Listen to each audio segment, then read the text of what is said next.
एक और दोस्त नीता बोली, तो क्या हुआ अगर वो लौट आई तो वो उस घर की बस एक गोद ली हुई बेटी ना, उसे तो घर में कोई पसंद भी नहीं करता है, तो तुझे उस बारे में टेंशन लेने की क्या जरूरत है। पहले डे से परेशान होकर रोते हुए स्कूल से भाग जाती थी, अब भी वैसे ही होगी। CH22 प्रिया और उसकी दोस्तों की प्लानिंग। नीता को बात सुनकर प्रिया गुस्से और नफरत से बोली, नहीं अब वो ऐसी नहीं है, और तो और मेरे सारे भाई भी उसे फेवर करने लगे हैं। उसकी बात सुनकर उसके पास बैठा लड़का संजीव एक क्रिपी स्माइल करते हुए बोला, वैसे वो बहन जी है तो बहुत खूबसूरत। उसकी बात सुनकर प्रिया की गुस्से में मुठिया कस गई, उसे पता था कि ईशानी उससे कई गुना ज्यादा खूबसूरत थी, इसलिए प्रिया की आंखों ईशानी की खूबसूरती हमेशा खटकती थी। उसे समझ नहीं आ रहा था, एक अनाथ आश्रम में रहकर बिना किसी के केयर के बड़े होने वाली लड़की इतनी खूबसूरत कैसे हो सकती है, जबकि वो मेहरा फैमिली की प्रिंसेस थी, उसे बचपन से वो सब कुछ मिला था जो वो चाहती थी।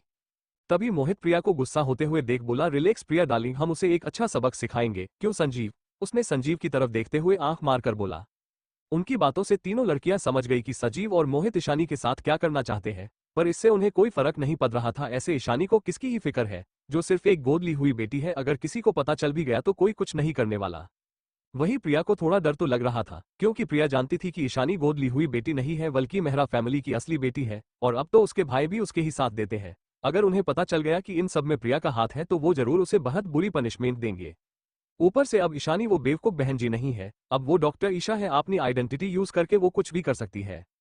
इसलिए उसने नाटक करते हुए मासूम शकल बनाते हुए बोली, नहीं यार, तुम सबको मेरे लिए परेशान होने की जरूरत नहीं है, कुछ भी हो वो मेहरा फैमिली की बेटी है, तुम उसे परेशान मत करना वरना तुम मुसीबत में पड़ जाओगे।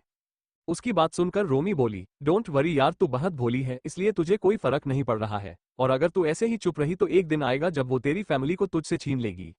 और तू टेंशन मत ले, तुझे ये नहीं भूलना चाहिए कि संजीव के पापा एक MLA है और मोहित भी एक बड़ी फैमिली से बिलोंग करता है, तो उन्हें कोई कुछ नहीं कर सकता। ऐसे भी वो दोनों बस ईशानी को थोड़ा परेशान करेंगे ताकि वो आगे से तुझे कभी परेशान न कर सके। उसकी बात सुनकर प्रिया मायूस होकर बोली, नहीं तुम लोगों को उसे परेशान करने की जरूरत नहीं है। इतना कहकर वो वहां से उठकर चली गई, पर उसके मन में तो लड्डू फूट रहे थे, क्योंकि उसे पता था अब उसके दोस्त जरूर ईशानी को एक अच्छा सबक सिखाएंगे। वो तो ईशानी का उतरा हुआ चेहरा देखने के लिए इंतजार ही नहीं कर सकती थी। वही संजीव और मोहित तो कैसे भी अब ईशानी को सबक सिखाना चाहते थे, इसलिए वो भी प्रिया के पीछे पीछे चले गए। वही राजवंश कॉर्पोरेशन में मोक्ष और ईशानी कॉफी पी रहे थे, सामने ईशानी की पसंद की सारे स्नैक्स रखे हुए थे जो मोक्ष ने ही मंगाई थी। ईशानी को तो समझ नहीं आ रहा था कि एक दो मीटिंग में ही मोक्ष ने उसकी पसंद न पसंद जान गया है। वही मोक्ष तो ईशानी को बस देखता जा रहा था। जब ईशानी ने मोक्ष को खुद को देखता पाया तो उसने उसकी नजरों का पीछा किया, तो वो समझ गई मोक्ष की नजर उसकी होठों पर है। पहले उन दोनों के बीच की नजदीकी को याद करके उसकी गाल शर्म से लाल होने लगी।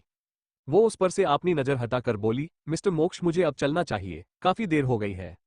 उसकी आवाज से मोक्ष को होश आया और उसने जल्दी से ईशानी की होठों पर से अपनी नजरें हटा लिया, पर बार बार उसे ईशानी की पिंक होठों की याद आ रही थी। उसे ईशानी की होठों को अपने होठों के बीच लेकर चूमने का मन कर रहा था। उसके इमोशन सिर्फ ईशानी को देखते ही अपने कंट्रोल से बाहर हो जाती थी। फिर उसने ईशानी को देखते हुए बोला, ठीक है चलिए मैं आपको छोड़ देता हूँ। ऐसे तो उसका मन नहीं था ईशानी को खुद से दूर जाने देने की, पर वो अभी कुछ कर भी तो नहीं सकता था। ईशानी ने अपना सिर हाँ में हिला दिया और दोनों बाहर चले गए। ईशानी के जाने के बाद मोक्ष अपनी केबिन में लौट आया। तभी नमन डोर नॉक करके अंदर आया और अपना सिर झुकाकर बोला, सर मिस दीप्ति आई है, आपके डैड ने उन्हें उनकी काबिलियत के हिसाब से सेक्रेटेरियल डिपार्टमेंट में जॉब दे दिया है। वो बाहर है और आपसे मिलना चाहते हैं। उसकी बात सुनकर मोक्ष ने अपनी आंखें सिकोड़ लिया और गुस्से भरी नजरों से नमन को देखते हुए बोला, मेरे पास टाइम नहीं है, अगर जॉब करनी है तो करे, मुझसे मिलने की क्या जरूरत। अगली बार ध्यान रखना, मुझे पूछने की जरूरत नहीं है, बिना किसी काम की मेरे केबिन में किसी को आने की जरूरत नहीं है। Now get out. आपने बॉस की गुस्से भरी नजर और बातें सुनकर नमन का एक पल भी और वहां रुकने की हिम्मत नहीं थी, वो तुरंत वहां से चला गया। वहीं बाहर दीप्ति जो खुशी से वेट कर रही थी कब मोक्ष उसे अंदर बुलाएगा और वो मोक्ष को कैसे इंप्रेस करेगी, इस बारे में सोच रही थी। तभी नमन बाहर आकर कठोर भाव से बोला, मिस दीप्ति बॉस बिजी है, आप अपनी केबिन में जाइए, और जब तक कोई जरूरी काम न हो तब तक आप बॉस के केबिन के आसपास नहीं आए तो अच्छा होगा। नमन की बात सुनकर गुस्से ने दीप्ति की मुठिया कस गई। वो यहाँ इतने सच सवर के सिर्फ मोक्ष को इंप्रेस करने आई थी, ना कि काम करने, और यहाँ एक मामूली असिस्टेंट उसे ऐसे बात कर रहा जैसे उसकी कोई औकात ही ना हो। वो आज बहुत ही शॉर्ट ड्रेस पहन कर आई थी और अच्छे से मेकअप भी किया था ताकि मोक्ष उसकी खूबसूरती से अट्रैक्ट हो जाए, पर यहाँ तो उसे मोक्ष से मिलने जा मौका भी नहीं मिला। तभी नमन की आवाज आई जो एक स्टाफ को दीप्ति को उसकी केबिन का रास्ता दिखाने को बोल रहा था। दीप्ति गुस्से से एक बार मोक्ष की केबिन की तरफ देखने के बाद उस स्टाफ के पीछे चली गई। वहीं प्रिया और उसके चारों दोस्त गार्डन में बैठे थे। रोमी, नीता, संजीव और रोहित कई बार प्रिया के घर आते जाते रहते थे, क्योंकि सब जानते थे कि वो चारों प्रिया की दोस्त है, तो कोई उन्हें रोकता नहीं था। ईशानी घर में नहीं थी, इसलिए सब गार्डन में बैठे स्नैक्स एंजॉय कर रहे थे। संजीव और मोहित तो ईशानी की आने का वेट कर रहे थे।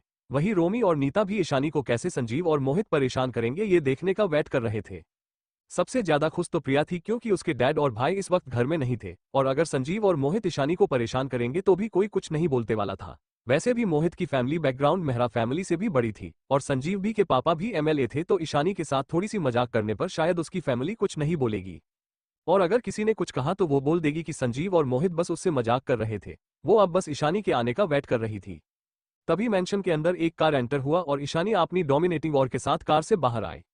वहीं प्रिया के साथ बैठे रोमी, नीता, संजीव और मोहित का मुंह तो खुला का खुला ही रह गया था। ये ईशानी वो पहली वाली बहन जी टाइप की तो बिल्कुल नहीं थी, अब तो उसकी खूबसूरती 100 गुना ज्यादा लग रही थी। मोहित तो ईशानी को देख अपना पलक तक झपकाना भूल गया था। तभी संजीव ने कहा, क्या ये वही ईशानी है जो स्कूल में चुप रहती थी और बहन जी की तरह रहती थी? ये तो पहले से भी बहुत ज्यादा खूबसूरत हो गई, मैंने आज से पहले इतनी खूबसूरत लड़की कभी नहीं देखा। अब तो संजीव के मन में कुछ और ही खिचड़ी पकाने लगा था। अब तो वो ईशानी को पाना चाहता था। इतनी खूबसूरत लड़की के साथ रहना सबसे अच्छा होगा। CH23 ईशानी की थप्पड़ और संजीव का हाथ टूटना। इस वक्त ईशानी बहुत कोल्ड नजरों से उन सबको देख रही थी। ये सब वही थे जो उसे परेशान करने का एक भी मौका नहीं छोड़ते थे। पिछले जिंदगी में तो संजीव और मोहित ने उसे हैरेस करने की कोशिश किया था, पर उसकी किस्मत अच्छी थी जो ये उसे छू भी नहीं पाए थे। पर ना तो वो उस वक्त स्ट्रांग थी और ना ही उसकी बातें सुनने वाला कोई था। उन सबको देखकर ईशानी ने फिर उन सबको इग्नोर करके जाने लगी। उसे इस वक्त इन सब जोकरों से बहस करने का कोई इरादा नहीं थे। पर वो अंदर जा पाती उससे पहले ही किसी ने उसका रास्ता रोक दिया। ये कोई और नहीं रोमी थी जो ईशानी को यहां से जाने नहीं देने वाली थी। वही आपने सामने खड़ी बेवकूफ लड़की को देखकर ईशानी की आंखें छोटी हो गई। तभी रोमी बोली, क्या बात है बहन जी, काफी बदल गई है। कहीं ऐसा तो नहीं कि मेहरा फैमिली से जाने के बाद तुमने किसी अमीर बूढ़े को फंसा लिया है जो तुम्हें पैसा दे रहा है इतने अच्छे कपड़े के लिए, जिस वजह से तुम्हारी एटीट्यूड बहुत ज्यादा हाई हो गया है। उसकी बात सुनकर नीता, संजीव, मोहित सब हंसने लगे। वही प्रिया अच्छा बनने का नाटक करते हुए बोली, तुम ईशानी को ऐसा कैसे कह सकती हो? वो इस घर की बेटी है, प्लीज उसकी इंसल्ट मत करो। वो ये सब ऐसे कह रही थी जैसे वो उन सबको रोकना चाहती हो, पर मन ही मन तो ईशानी की इंसल्ट होता देख वो बहुत खुश हो रही थी। तभी नीता, जिसे ईशानी की खूबसूरती सबसे ज्यादा खल रही थी क्योंकि वो दिखने में रोमी और प्रिया से भी कम सुंदर थी, पर वो उन दोनों को चाहकर भी इंसल्ट नहीं कर सकती थी। इसलिए वो ईशानी को इंसल्ट करके अपनी भड़ास निकालना चाहती थी क्योंकि ईशानी सबसे ज्यादा खूबसूरत थी। इसलिए वो प्रिया की हाथ को पकड़ते हुए बोली, तुम बहुत अच्छी और भोली हो प्रिया, इसलिए तुम्हें कोई फर्क नहीं पड़ता। पर तुम्हें समझना चाहिए कि इन जैसी हमेशा बाहर रहने वाली लड़की कैसी होती है और कितनी लालची होती। क्या पता इसकी वजह से कहीं मेहरा फैमिली की रेपुटेशन खराब ना हो जाए। वही ईशानी, जिसके सामने रोमी अपना रास्ता रोके खड़ी थी। ईशानी की कोल्ड नजरें आपने ऊपर देख के एक पल के लिए तो रोमी डर के पीछे हो गई, पर फिर आपने डर को साइड करके वो ईशानी के हाथ को पकड़ लिया। उसने स्कूल में पहले ईशानी को कई बार परेशान किया था, पर इस बार उसे पता नहीं था कि वो एक डेविल को हाथ लगा रही है। उसने ईशानी के हाथ को पकड़ा ही था कि तभी ईशानी ने एक झटके में उससे अपना हाथ छुड़ा लिया और फिर एक थापड़ की आवाज पूरे गार्डन में गूंज गई क्योंकि ईशानी ने एक थापड़ उसकी गालों पर लगा दिया था। ये तो रोमी की अच्छी किस्मत है कि ईशानी ने अपना 20% पावर भी इस थापड़ में नहीं लगाया था, वरना तो वो अब तक बेहोश हो चुकी होती। वही रोमी की आंखें तो लगभग बाहर आने को थी, उसकी कान कुछ पल के लिए सुन पड़ गया था। बाकी सब भी मुंह फाड़े ईशानी को देख रहे थे। किसी को भी उम्मीद नहीं थी कि ईशानी में इतनी हिम्मत होगी कि वो रोमी को थप्पड़ लगा देगी। तुम्हारी हिम्मत कैसे हुई रोमी को हाथ लगाने की? तुम बस एक गवार बेकार लड़की हो, नीता ने रोमी को संभालते हुए गुस्से में बोली। उसकी आवाज सुन ईशानी इरिटेट हो गई और उसे अपनी कोल्ड नजरों से घूर कर देखा तो नीता एकदम से चुप हो गई। क्यों? अब उसे ईशानी से डर लग रहा था। अब ईशानी पहले जैसी नहीं थी, वो भी रोमी जैसी थप्पड़ नहीं खाना चाहती थी, इसलिए चुप हो गई। वही प्रिया जो गुस्से में थी वो ईशानी के पास आकर बोली, वो तो बस ऐसे ही कह रही थी, तुमने उसे थप्पड़ क्यों मारा ईशानी? ईशानी उसकी बातों को इग्नोर करके आगे बढ़ गई। तभी किसी ने कस के उसकी हाथों को पकड़ लिया। ईशानी को इस छुअन से घिन महसूस होने लगी, उसे किसी की छुअन बर्दाश्त नहीं होती थी। तभी संजीव, जो ईशानी की मुलायम हाथ को पकड़कर महसूस करके ललचाई नजरों से उसे देख रहा था, वो बेशर्मी से बोला, तुम्हें किसी और के पास जाने की क्या जरूरत है? तुम मेरी गर्लफ्रेंड बन जाओ, पैसों की कमी नहीं होगी तुम्हें। वो लस्ट भरी नजरों से ईशानी को देख रहा था। तभी उसे अपनी हाथ पर दर्द हुआ। जब उसने देखा तो ईशानी ने दूसरे हाथ से उसके उस हाथ को पकड़ लिया था जिस हाथ से उसने ईशानी का हाथ पकड़ा था। अपनी हाथ पर दर्द महसूस करके उसने ईशानी की हाथ को छोड़ दिया। तभी उसकी दर्दनाक चीख उस पूरी गार्डन एरिया में गूंज उठी क्योंकि ईशानी संजीव की हाथ को बड़ी बेदर्दी से मोड़ दिया था, जिस वजह से उसकी हाथ की हड्डियां टूट गई थी। उसके सभी दोस्त, यहां तक भी प्रिया भी शौक होकर ईशानी को देख रही थी। किसी ने उम्मीद नहीं की थी कि ईशानी इतनी क्रूअल होगी। वही सुकेत जी और समीर, दर्शित ने भी उसी वक्त मेंशन में एंटर किया था और इतनी जोर से चीखने की आवाज सुनकर वो सब जल्दी वहां आ गए। अंदर हॉल में बैठी आरती जी और दादा दादी ने भी इस आवाज को सुना था तो वो भी बाहर चले आए। जब सबने वहां आकर देखा तो प्रिया और उसके दोस्तों को पाया और ईशानी साइड में बिना किसी एक्सप्रेशन के खड़ी अपनी हाथ को हैंकी से पोंछ रही थी जैसे उसने किसी घिनौने चीज को छू लिया हो। वहीं प्रिया का दोस्त संजीव नीचे गिरा हुआ अपने हाथ को पकड़कर चिल्ला रहा था। उसका हाथ किसी बैलून की तरह फूलकर लाल हो गया था। तभी प्रिया अपनी आंखों में आंसू लाते हुए बोली, ईशानी तुमने ये क्या किया संजीव के साथ? तुम्हें पता है वो कौन है? अगर उसके फैमिली वाले कोई एक्शन लेंगे तो मेहरा फैमिली की रेपुटेशन कितनी खराब होगी। तुम्हें संजीव को इस तरह मरना नहीं चाहिए था। प्रिया की बातों से घर के सभी लोग शॉक थे, उन्हें समझ नहीं आ रहा था यहाँ क्या हो रहा है और ईशानी ने संजीव को क्यों मारा। तभी मोहित भी आगे आते हुए बोला, हाँ ईशानी, संजीव बहुत अच्छा लड़का है, वो तो बस तुमसे कुछ बात कर रहा था, पर तुमने तो उसका हाथ ही तोड़ दिया। रोमी और नीता भी आगे आकर ईशानी को ब्लेम करने लगे, पर इन सब में ईशानी को कोई फर्क नहीं पड़ रहा था। तभी सुकेत जी गुस्से से ईशानी को देखते हुए बोले, क्या ये लोग जो बोल रहे हैं वो सच है? क्या तुमने संजीव को मारा? तभी दादा दादी ईशानी की बचाव में आगे आकर बोले, मेरी पोती की कोई गलती नहीं है, जरूर इसने ऐसा कुछ किया होगा जिस वजह से ईशानी ने ऐसा कदम उठाया होगा। दादी माँ भी ईशानी के पास खड़ी हो गई। तभी आरती जी आगे आकर बोली, आप इसकी गलती को नजरअंदाज नहीं कर सकते। माना वो सबसे बड़ी डॉक्टर है, इसका मतलब ये नहीं कि वो किसी का हाथ तोड़ दे। प्रिया की दोस्त भी ईशानी एक डॉक्टर है ये सुनकर शॉक हो गए थे और एक दूसरे की तरफ देख रहे, उन्हें तो इस बारे में कुछ पता ही नहीं था। समीर कुछ बोलना चाहता था पर सिचुएशन की वजह से उसने अभी चुप रहना सही समझा। फिर ईशानी की तरफ देखकर पूछा, क्या हुआ ईशानी, इसने क्या किया जो तुमने उसे मारा? पर ईशानी ने समीर की बातों को पूरी तरह से इग्नोर कर दिया, वो किसी को भी एक्सप्लेन नहीं करने वाली थी। उसे ऐसे सबको क्वेश्चन को नजरअंदाज करते देख सुकेत जी को गुस्सा आ गया। उन्होंने डॉक्टर को कॉल कर दिया था क्योंकि उन्हें पता था ईशानी कभी संजीव की ट्रीटमेंट नहीं करेगी और उन्हें यह भी डर था कि कहीं संजीव के डैड को पता चल गया तो ये उनके लिए बिल्कुल अच्छा नहीं होगा, क्योंकि संजीव के डैड रमन राउत पॉलिटिक्स में है, उनकी इन्फ्लुएंस और पावर गवर्नमेंट में बहुत ज्यादा थी। वो चाहे तो मेहरा इंडस्ट्री को मिलने वाली प्रोजेक्ट छीन सकते थे। तभी वहां पर डॉक्टर आए गए तो गार्ड संजीव को सहारा देते हुए हॉल में ले गए। संजीव को इतना दर्द हो रहा था कि उसे कुछ समझ नहीं आ रहा था। डॉक्टर ने उसे इंजेक्शन और पेन किलर दे दिया और उसे हॉस्पिटल में स्कैन करने को बोलकर बाहर चले गए। तभी सुकेत जी गुस्से में ईशानी से बोले, माफी मांगो संजीव से। उनकी बात सुनकर संजीव, जिसका दर्द कुछ कम हो गया था, वो गुस्से से ईशानी को देखने लगा। अब तो वो ईशानी को एक बार जरूर पाकर रहेगा ताकि उसका ये घमंड टूट सके।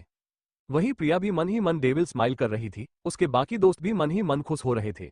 मोहित ने तो पहले ही संजीव के डैड को कॉल कर दिया था, अब बस उनकी आने की देर है, उसके बाद तो ईशानी की खैर नहीं। तभी बाहर से गाड़ियां रुकने की आवाज आए, फिर गार्ड जल्दी हॉल में आकर बोला, सर वो एमएलए रमन राउत आए हैं। ईशानी की आइडेंटिटी क्या है? सबकी हैरानी। प्रिया और उसके दोस्त ईशानी को डेविल स्माइल लिए देख रहे थे, पर ईशानी को तो कोई फर्क ही नहीं पड़ रहा था। वो चुपचाप सोफे पर बैठ गई, उसे भी अब देखना था कि कौन उससे डील करने आ रहा है। ईशानी को इतनी रिलैक्स देखकर समीर और दर्शित ने एक गहरी सांस लिया। उन्हें ऐसा लग रहा था ईशानी सब कुछ बहुत लाइटली ले रही है।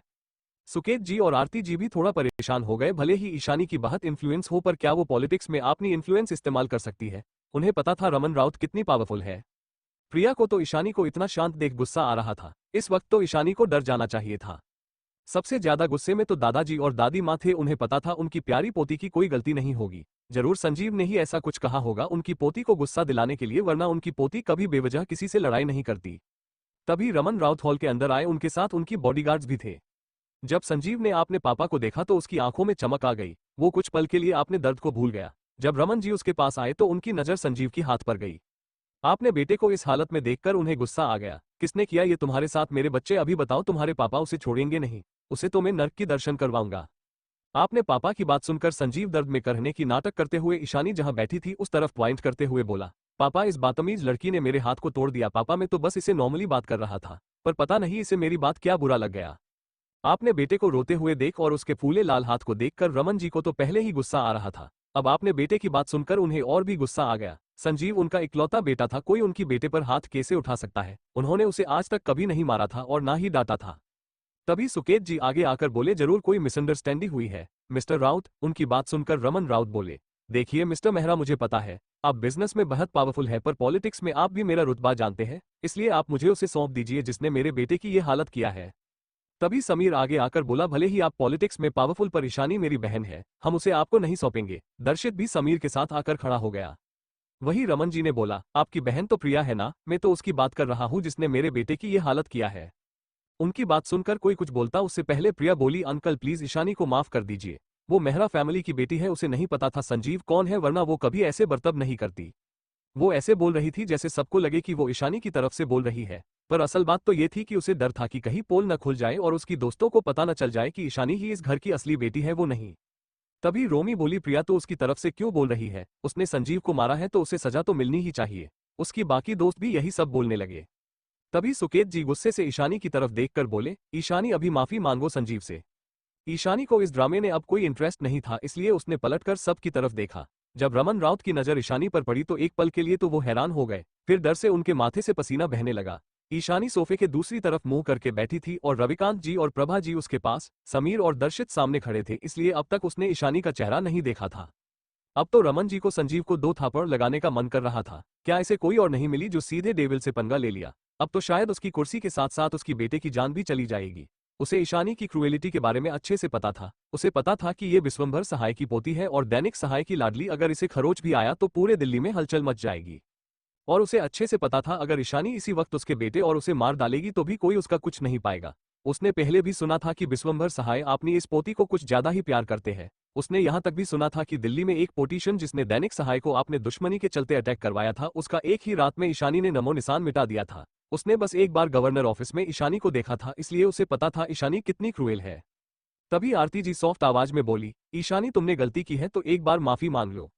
तभी रमन जी ने बिना किसी पर ध्यान दिए ईशानी के सामने आकर अपना हाथ जोड़कर बोले, ईशानी मैम, क्या मेरे बेटे ने कोई गलती किया था? आप उसे इस बार माफ कर दीजिए, मैं आगे से पूरा ध्यान रखूंगा कि वो आपके सामने ना आए।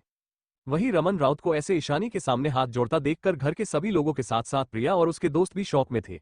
किसी को समझ नहीं आ रहा था जो रमन राउत कुछ देर पहले ईशानी को सबक सिखाने वाले थे, इस वक्त उसके सामने हाथ जोड़कर क्यों खड़े हैं। तभी ईशानी की डेविल हंसी सबके कानों में पड़ी, जिसे सुनकर रमन जी के साथ साथ बाकी सबके दिल में भी एक पल के लिए डर बैठ गया। तभी ईशानी अपनी हंसी रोककर संजीव की तरफ देखा, फिर रमन राउत की तरफ देखकर बोली, मानना पड़ेगा रमन राउत जी, आपके बेटे के अंदर बहुत हिम्मत है जिस वजह से उसने मेरा हाथ पकड़ा और ये भी बोला कि अगर मैं उसकी गर्लफ्रेंड बन जाऊं तो वो मुझे पैसा देगा ताकि मुझे पैसों की कमी ना हो।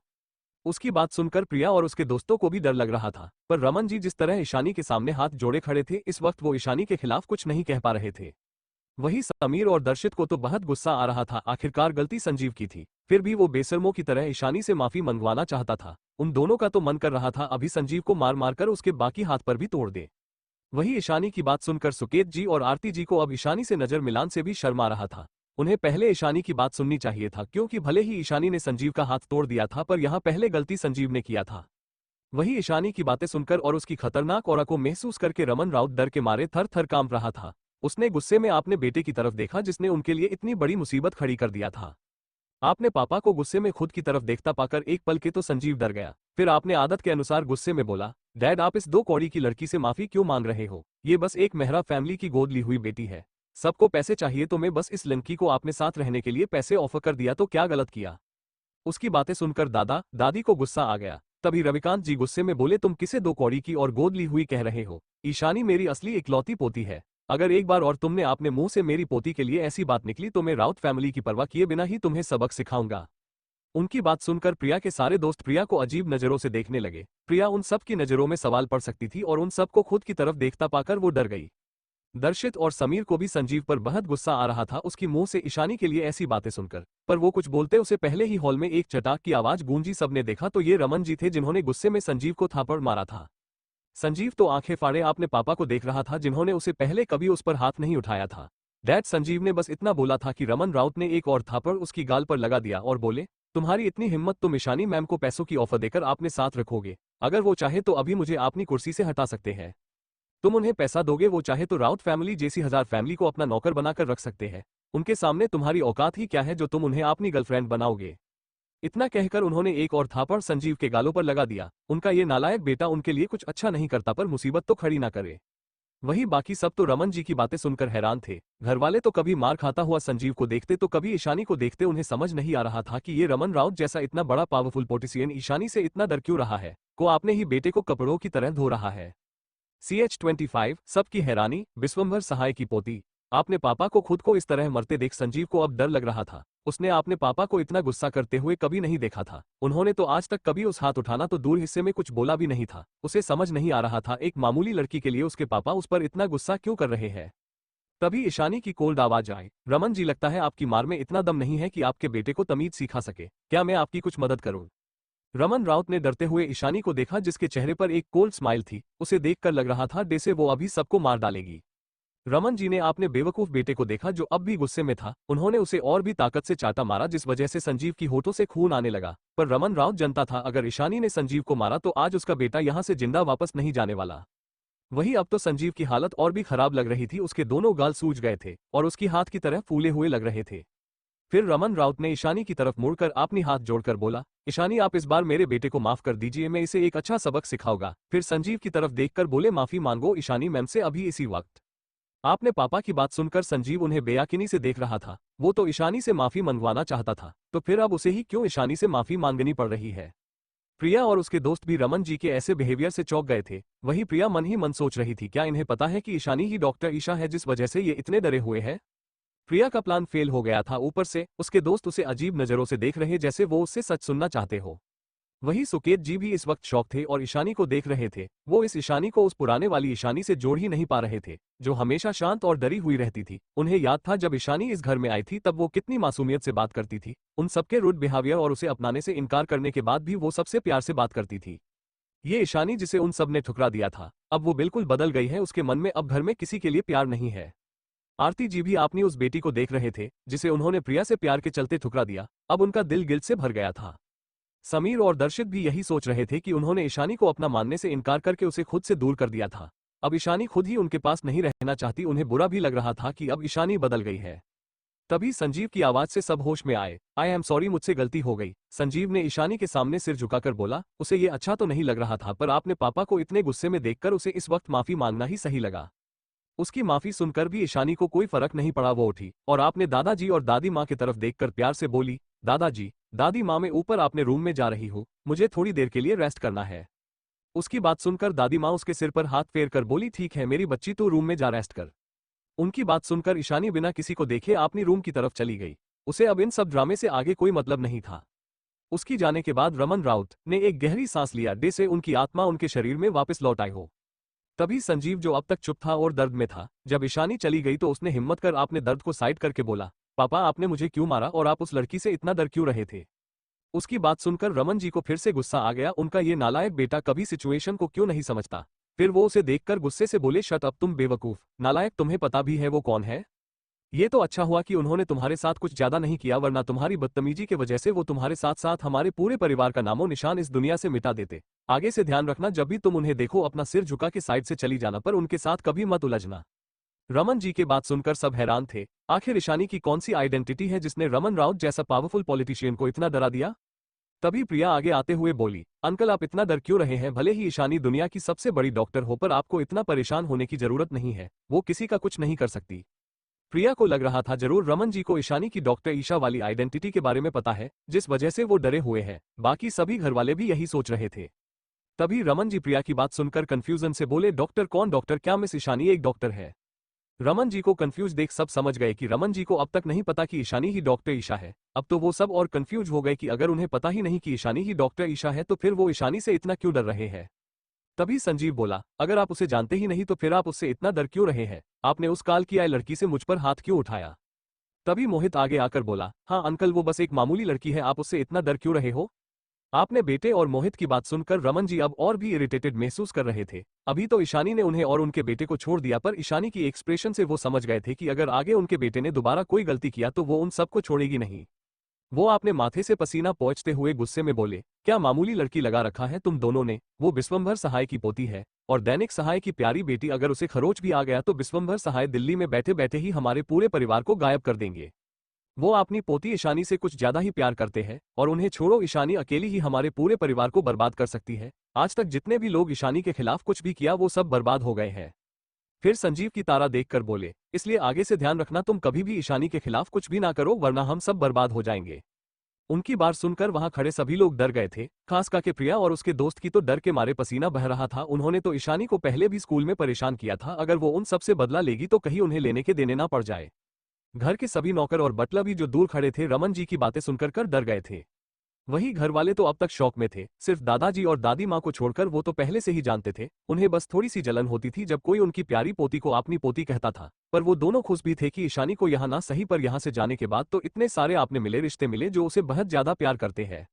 रमन जी ने आपने बॉडीगार्ड को संजीव को ले जाने की ऑर्डर दिया, फिर सबकी तरफ मुड़कर बोले, मुझे नहीं पता था कि ईशानी मैम इस घर में रहती है और उनका आपके साथ कोई रिश्ता है। फिर रविकांत जी और प्रभा जी को देखकर बोले, मेरे बेटे की गलती के लिए मैं आप दोनों से भी माफी मांगता हूँ। इतना कहकर वो आपने गार्ड के साथ चले गए।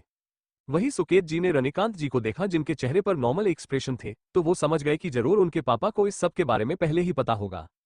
सुकेत जी बोले, पापा क्या आपको पता था कि ईशानी विश्वंभर सहाय को जानती है, और रमन जी की बातों से तो लग रहा है कि ईशानी को वो अपनी पोती मानते हैं। आपने बेटे की बात सुनकर रविकांत जी बिना किसी एक्सप्रेशन के बोले, हाँ हमें सब पता था। उनकी बात सुनकर सब उनकी तरफ देखने लगे तो आरती जी ने बोला, तो फिर आपने पहले हम सबको इस बारे में क्यों नहीं बताया?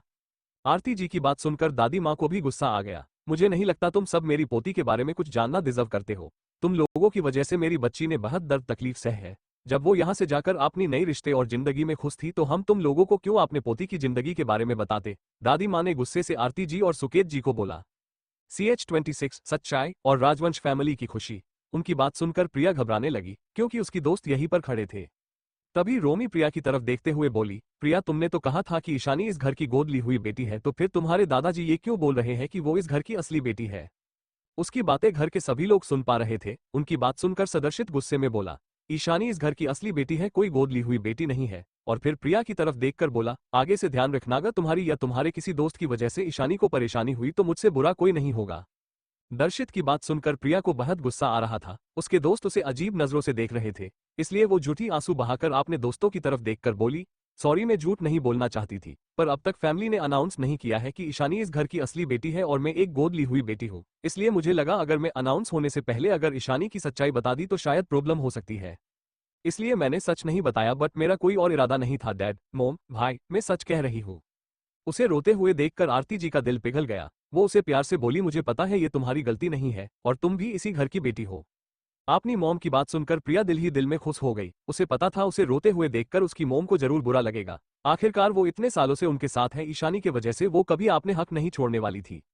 फिर वो तिरछी नजरों से अपने दोस्तों को देखने लगी, जो अब नॉर्मल लग रहे थे। शायद वो उसकी बातों से कन्विंस हो गए थे। इस वक्त उसे ईशानी पर भी बहुत गुस्सा आ रहा था। उसे समझ नहीं आ रहा था, ईशानी जैसी बेवकूफ लड़की में ऐसा क्या खास है जो सब उसे पसंद करते हैं। ऊपर से उसकी आइडेंटिटी उससे बहुत सुपीरियर है। वो चाहकर भी डॉक्टर ईशा की आइडेंटिटी या फिर विश्वंभर सहाय जैसी बड़ी शख्सियत का फेवर नहीं हासिल कर सकती थी। तो फिर ईशानी ने इतने ही सालों में इतना सब कुछ कैसे अचीव कर लिया? गुस्से से उसकी मुठियां कसी हुई थी। जलन और नफरत उसके आंखों में साफ साफ नजर आ रही थी। तभी बाहर से रेहान और अयान अंदर आए तो उन्हें हॉल में ही सब दिख गए। हॉल का माहौल इतना अजीब देखकर वो दोनों भी सबके पास आ गए। उन्होंने प्रिया को आंखों में आंसू देखा और बाकी सब भी वही थे। तो रेहान ने पूछा, क्या हुआ है यहाँ? रेहान की बात सुनकर प्रिया के दोस्त नीता ने वहां जो जो हुआ था सब कुछ बता दिया। वो रेहान को बहुत पसंद करती थी, इसलिए वो ज्यादातर प्रिया की क्लोज रहती थी ताकि उसे रेहान कभी न कभी अपना बना ले। उसकी बात सुनकर रेहान और अयान की आंखें बड़ी बड़ी हो गई। अयान ने शौक होते हुए पूछा, क्या विश्वंभर सहाय मतलब हमारे देश के प्रेसिडेंट, और दैनिक सहाय उनके बेटे जो इंडिया की एजुकेशन मिनिस्टर है? उसकी हैरानी देखकर रेहान ने उसे चिकोटी काटी और बोला, और किसके बारे में बात करेंगे वो लोग पागल? किसी ने कुछ नहीं कहा। सुकेत जी के दिमाग में तो बस यही चल रहा था कि ईशानी अब उनसे कोई रिश्ता नहीं रखना चाहती है। अगर पहले वो सब ईशानी को अपनाने से मना ना करते तो शायद ईशानी पहले जैसी होती। आरती जी के दिमाग में भी यही चल रहा था। सब शौक में भी थे कि इतने बड़े बड़े लोग ईशानी के साथ जुड़े हुए हैं और उसे अपना मानते हैं और ईशानी के लिए कुछ भी करने को तैयार है। सबको लग रहा था जैसे ईशानी उनसे बहुत दूर चली गई। आज सबके दिलों में एक दर्द महसूस हो रहा था। वही राजवंश विला में इस वक्त तेजस, दक्ष और नव्या सबके सामने बैठे थे। वरुण तो मोक्ष के ऑफिस से ही अपनी ऑफिस के लिए निकल गया था। गैस करिए दादी, आज मैंने मोक्ष भाई के ऑफिस में किस मिली? अगर आपको पता चला तो आप भी खुश हो जाएंगे, नव्या ने खुशी से चहकते हुए कहा। अच्छा, किससे मिले जो तुम इतने खुश हो? कल्पना जी ने एक्साइटेड होते हुए पूछा। तो कनक जी मुंह बनाते हुए बोली, तुम तो ऐसे खुश हो रही हो जैसे तुम मेरी पोता बहू से मिलकर आ रहे हो। ऐसे भी वो नालायक उसे मिलवाने तो ले जाएगा नहीं। काम से कम अगर मुझे बता दे कि मेरी पोता बहू कब ऑफिस आ रही है तो मैं वही जाकर उससे मिल लूंगी।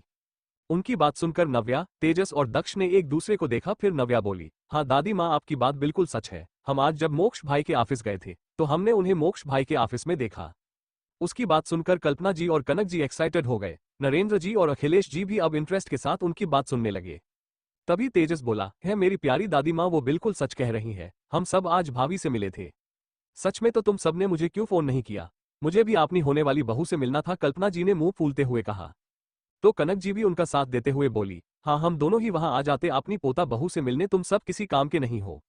उनकी बात सुनकर दक्ष बोला, मोम, दादी माँ, हमें खुद नहीं पता था कि वहां हमें भाभी जी मिल जाएंगी, और ऊपर से मोक्ष भाई हम सबको गुस्से से घूर रहे थे, तो हम सब आपको क्या ही बताते। वो तो हम भाई के आसपास भी नहीं जाने दे रहे थे, पर भाभी बहुत स्वीट और प्रीटी है, उन्होंने हम सबसे अच्छे से बात किया। तभी दादाजी बोले, तुम सबने उससे बात किया क्या? वो जी कॉर्पोरेशन की सीईओ ही थी? तभी नव्या अपना फोन निकलकर बोली, आप सबको अगर विश्वास न हो तो मैंने उनकी फोटो लिया है, आप सब खुद ही देख लीजिए। इतना कहकर उसने अपने फोन में ली हुई ईशानी की फोटो सबको दिखाने लगी। ईशानी की फोटो देखकर कल्पना जी और कनक जी की आंखों में चमक आ गई।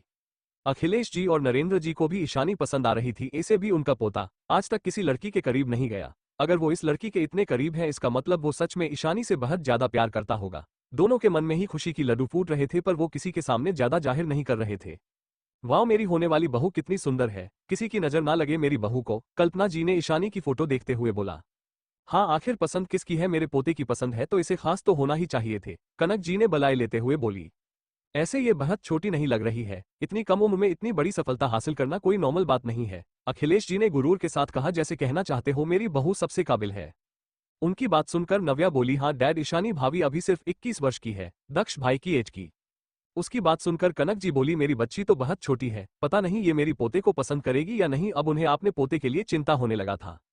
तभी दक्ष बोला, दादी माँ ये डाउट तो मुझे भी है, भाई 29 वर्ष के हैं और भाभी सिर्फ 21 साल की, अगर उन्होंने भाई को पसंद नहीं किया तो क्या होगा?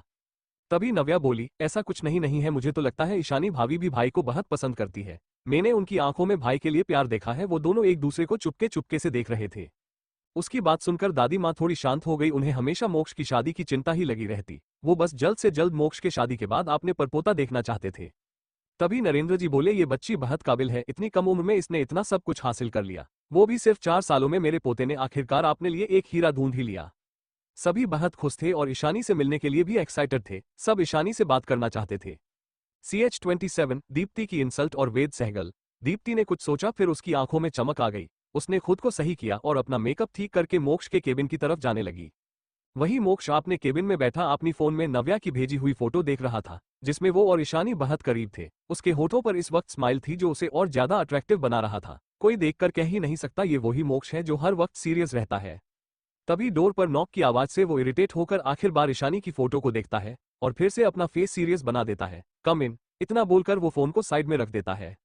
तभी दीप्ति बड़े स्टाइल के साथ अंदर आ गई। जब मोक्ष की नजर डोर से अंदर आ रही दीप्ति पर गई तो उसकी आंखें सिकुड़ गई। वही दीप्ति ने जब मोक्ष के हैंडसम चेहरे को सामने देखा तो वो उसमें खो गई। तभी मोक्ष की आवाज से वो अपने होश में वापस आए। मिस दीप्ति, आप मेरे केबिन में क्या कर रहे हैं? सवाल पूछते वक्त मोक्ष का आवाज बहुत ज्यादा कोल्ड था। वही दीप्ति मोक्ष के पावरफुल और को महसूस कर पा रही थी। वो मोक्ष के हैंडसम चेहरे को देख रही थी। मोक्ष का रुड होना उसे बुरा नहीं लगता था, बल्कि वो तो मोक्ष को और भी ज्यादा डिटरमाइंड हो जाती थी उसे पाने के लिए। उसे हमेशा से यही लगता था कि उसे हर चीज बेस्ट मिलना चाहिए और उसकी नजरों में मोक्ष सबसे ज्यादा बेस्ट था, पैसों में भी, पावर में भी, और उसका सोचना था वो मोक्ष के लिए बिल्कुल परफेक्ट है। तभी दीप्ति आगे आकर चेयर के पास खड़ी हो गई और शर्मा कर बोली, मोक्ष, मुझे डैड ने बोला जब मैं ज्वाइन कर ली तो तुमसे आकर मिलूं, पर सुबह तुम्हारे असिस्टेंट ने मुझे अंदर नहीं आने दिया तो मैं अभी तुमसे मिलने के लिए आ गई। ये कहते हुए वो शर्माते हुए मोक्ष को देख रही थी, बिल्कुल एक शर्मिली लड़की की तरह। वो अपनी अदाओं में मोक्ष को रिझाना चाहती थी। उसे पता था आज तो मोक्ष उसकी खूबसूरती को जरूर नोटिस करेगा और उससे इंप्रेस भी हो जाएगा, इसलिए तो वो अपनी थाई से ऊपर तक की एक शॉर्ट ड्रेस पहन रखी थी और चेहरे पर ढेर सारा मेकअप भी लगा रखा था।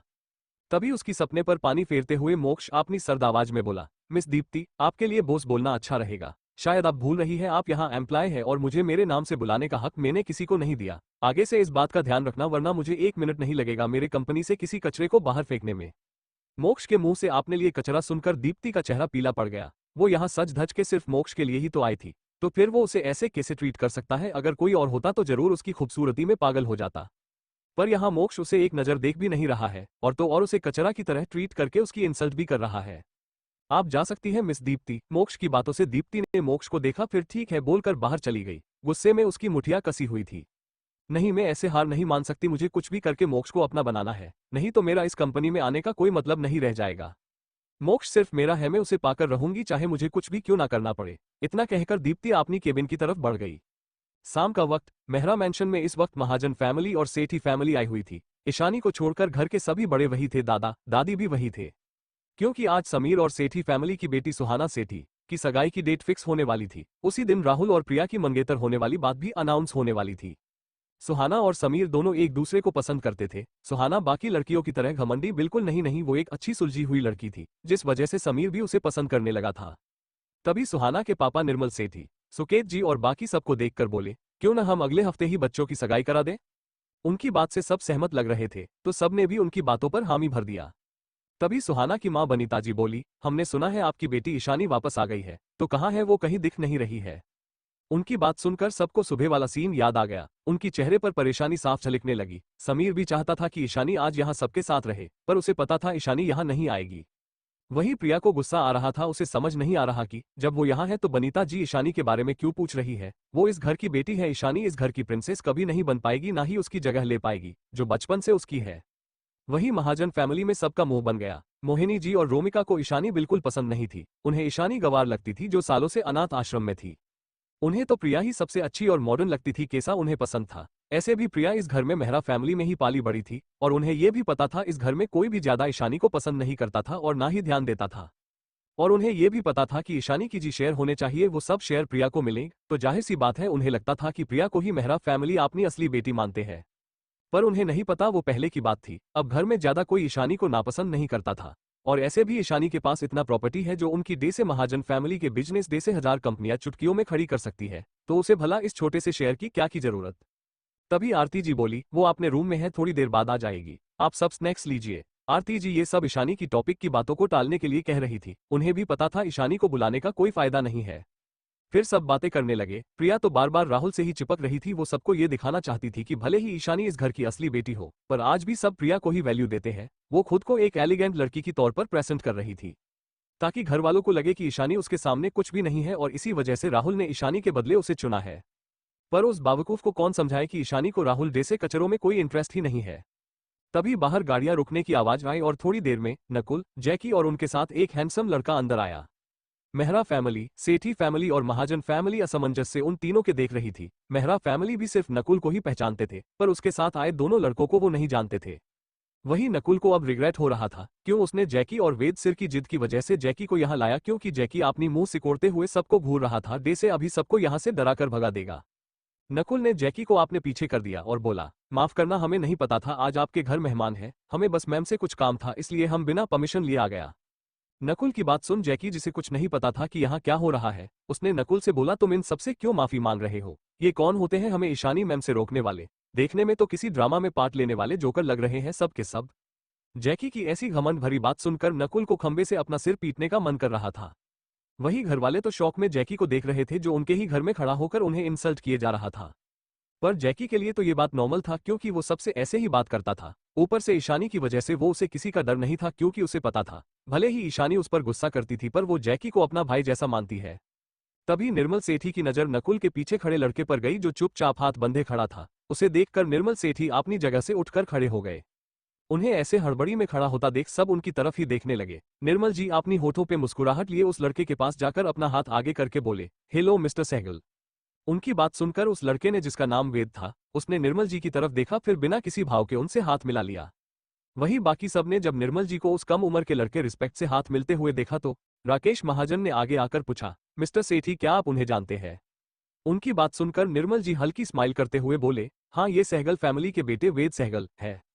उनकी बात सुनकर सब वेद की तरफ आश्चर्य से देखने लगे क्योंकि सबको पता था कि सहगल फैमिली कितनी बड़ी फैमिली है। इनकी फैमिली ज्यादातर आर्मी में है जिसकी वजह से इनकी इन्फ्लुएंस बड़े बड़े बिजनेसमैन से भी कहीं ज्यादा है। CH-28 सबकी हैरानी, पर किसी को समझ नहीं आ रहा था कि वेद सहगल यहाँ क्या कर रहा है। तभी राकेश महाजन चापलूसी करते हुए सुकेत जी से बोला, अरे सुकेत जी, आपने तो हम बताया ही नहीं कि मिस्टर वेद सहगल यहाँ आने वाले हैं।